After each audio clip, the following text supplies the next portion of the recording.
అటల్ బిహారీ వాజ్పేయి జయంతి సందర్భంగా ఆయన సంభాషణ చతురతను రక్షణ మంత్రి రాజ్నాథ్ సింగ్ గుర్తు చేసుకున్నారు. పాకిస్తాన్ పర్యటనలో ఉండగా ఒక మహిళ ఆయనను వివాహం చేసుకుంటారని అడిగిందట. ఇందుకు బదులుగా పాకిస్తాన్ను కట్నం కింద ఇస్తారా అని వాజ్పేయి బదులిచ్చారట. కాగా వాజ్పేయి జయంతి సందర్భంగా దేశవ్యాప్తంగా అనేక కార్యక్రమాలు జరిగాయి. ఈ సందర్భంగా భారత్కు ఆయన చేసిన సేవలను అందరూ గుర్తు చేసుకున్నారు.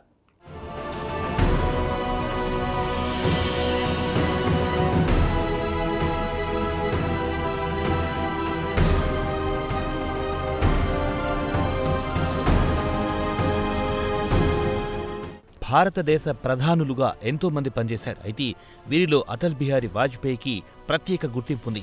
భారతదేశ అత్యుత్తమ ప్రధానుల్లో ఒకరిగా వాజ్పేయి గుర్తింపు పొందారు.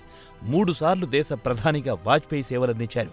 అంతేకాదు ప్రతి ఏడాది వాజ్పేయి జయంతి అయిన డిసెంబర్ 25ను సుపరిపాలన దినోత్సవంగా జరుపుకుంటారు. కాగా ఈ ఏడాది కూడా వాజ్పేయి జయంతి సందర్భంగా దేశవ్యాప్తంగా అనేక కార్యక్రమాలు నిర్వహించారు. ఈ సందర్భంగా భారత్కు ఆయన చేసిన సేవలను అందరూ గుర్తు చేసుకున్నారు.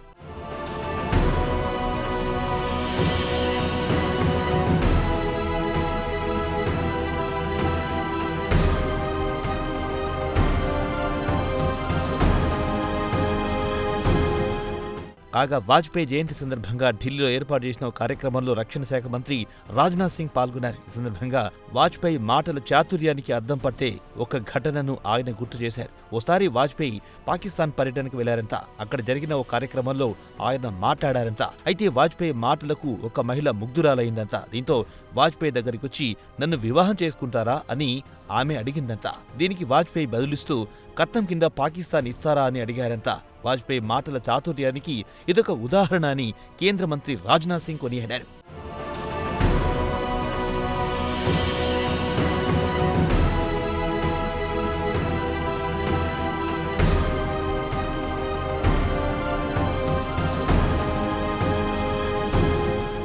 అంతేకాదు వాజ్పేయి ప్రసంగాలను ఆయన ప్రత్యర్థులు కూడా ఆసక్తిగా ఆలకించేవారని రాజ్నాథ్ సింగ్ పేర్కొన్నారు. వాజ్పేయి ప్రసంగాలు అద్భుతంగా ఉండడమే అందుకు కారణమన్నారాయన. అంతేకాదు ప్రత్యర్థి పార్టీలపై విమర్శలు చేసేటప్పుడు కూడా ఆయన ఎన్నడూ గీత దాటేవారు కాదని రాజ్నాథ్ సింగ్ వెల్లడించారు. కేవలం నిర్మాణాత్మక విమర్శలకే వాజ్పేయి పరిమితమయ్యేవారని రాజ్నాథ్ సింగ్ గుర్తు చేశారు.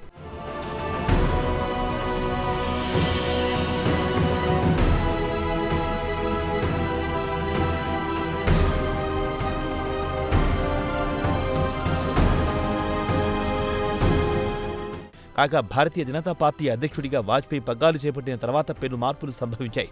అప్పటి వరకు ఉత్తరాది పార్టీగా బీజేపీపై ఉన్న ముద్ర చెరిగిపోవడం ప్రారంభమైంది. దక్షిణాది ప్రజలు కూడా వాజ్పేయి కారణంగా బీజేపీని అభిమానించడం మొదలెట్టారు. ఇలా వాజ్పేయి హయాంలో కమలం పార్టీ దేశవ్యాప్తంగా విస్తరించిందని రాజ్నాథ్ సింగ్ వెల్లడించారు. దీనికి వాజ్పేయి ఎంతగానో మురిసిపోయేవారని రాజ్నాథ్ సింగ్ పేర్కొన్నారు. అంతేకాదు నా కుటుంబం పెద్దదవుతోందని ఆనందం వ్యక్తం చేసేవారని రాజ్నాథ్ సింగ్ పాత సంగతులు గుర్తు చేసుకున్నారు.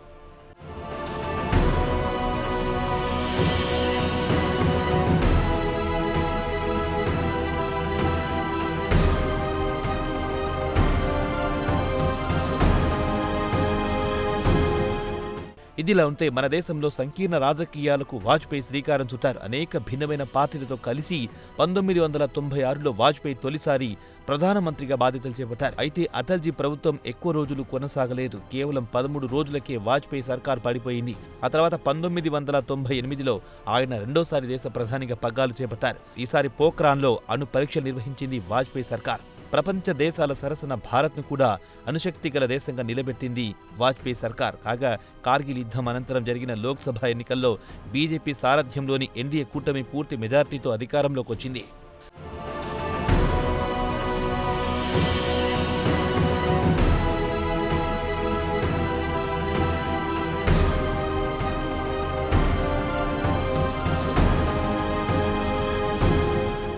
మూడోసారి అధికారంలోకి వచ్చిన వాజ్పేయి ప్రభుత్వం సుస్థిర పాలనను అందించింది. అంతేకాదు అనేక సంస్కరణలను కూడా చేపట్టింది. విదేశీ పెట్టుబడులను ప్రోత్సహించింది. జాతీయ రహదారుల అభివృద్ధిపై వాజ్పేయి సర్కార్ ప్రత్యేక దృష్టి పెట్టింది. వాజ్పేయి సర్కార్ హయాంలో స్వర్ణ చతుర్భుజి పథకం రూపుదిద్దుకుంది. గ్రామీణ ప్రాంతాల్లోని రహదారులను జాతీయ రోడ్లతో అనుసంధానం చేసింది స్వర్ణ చతుర్భుజి పథకం. దీంతో మారుమూల పల్లెలకు కూడా రోడ్డు కనెక్టివిటీ పెరిగింది. ఫలితంగా గ్రామీణ ప్రాంతాలకు కూడా ప్రభుత్వ అభివృద్ధి ఫలాలు అందాయి.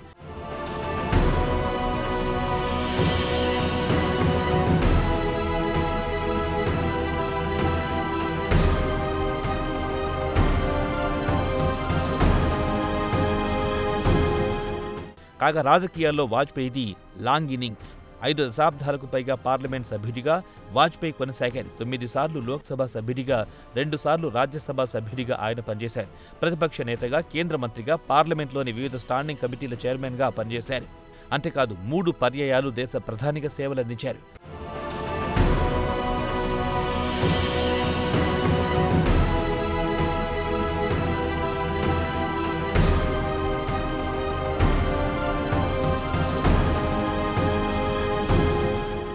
ఏదేమైనా స్వర్ణ చతుర్భుజి పథకంతో గ్రామీణుల మనస్సులో చెరగని ముద్ర వేశారు అటల్ బిహారీ వాజ్పేయి.